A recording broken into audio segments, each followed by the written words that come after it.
Hey guys, I'm really excited to share my latest coffee toy. It is the Slow Drip Cold Brewer by Bruer, spelled Bruer.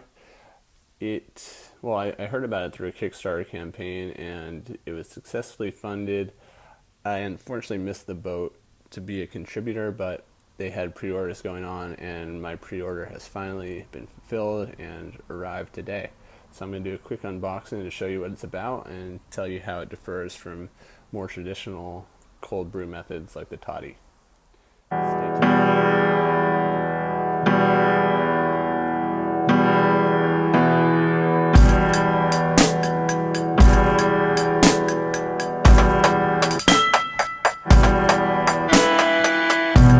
Bite chunks out of me. You're a shark and I'm swimming. My heart still thumps as I bleed. And all your friends come sniffing. Triangles are my favorite shape. 3 points where 2 lines meet. Toe to toe, back to back, let's go. My love, it's very late till morning comes.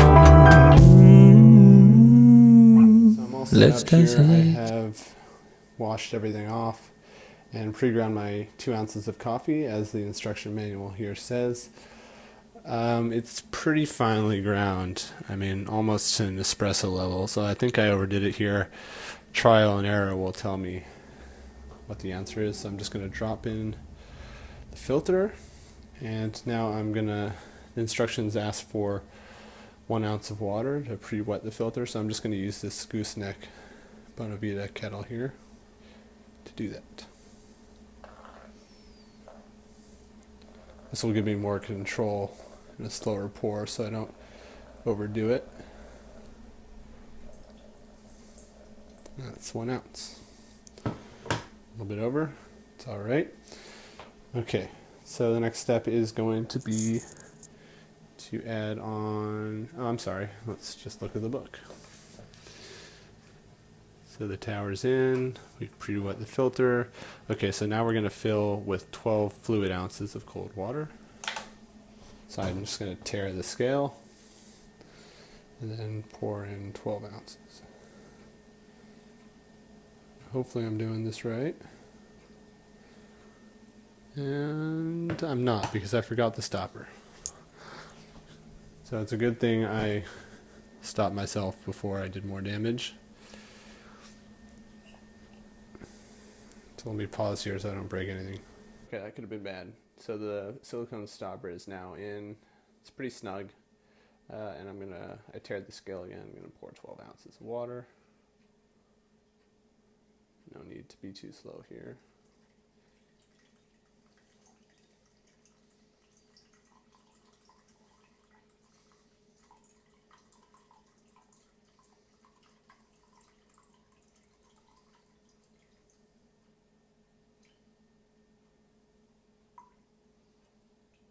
Okay.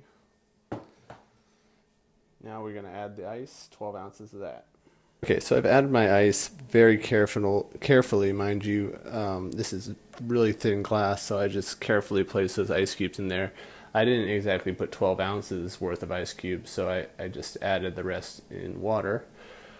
Something really important to note here. So when I initially started pouring that water, the drip rate was really fast. And you control this drip rate by turning this valve at the top here. So if you turn it to the right, let me just show you, I think it speeds up. At the left, it slows down. You'll have to play around with this a bit, but it looks like it's dripping now at about a drip per second, which is what you want. But you'll want to make sure that as soon as you add the water to adjust that drip rate, something it doesn't specify in the instructions. I'm not sure why exactly. So now I'm just going to place the silicone stopper on top, or cover rather. And that isn't very snug. It's a little bit loose, which is fine. And Okay, so we've taken care of all of the steps. It says, the last step is to adjust the valve to about 1 drip per second. I would do that again before you add the rest of the water and ice. So I'm going to put this in my fridge, and I guess in about 6 hours it should be ready to go. I'll let you know how it tastes and all of that coming up.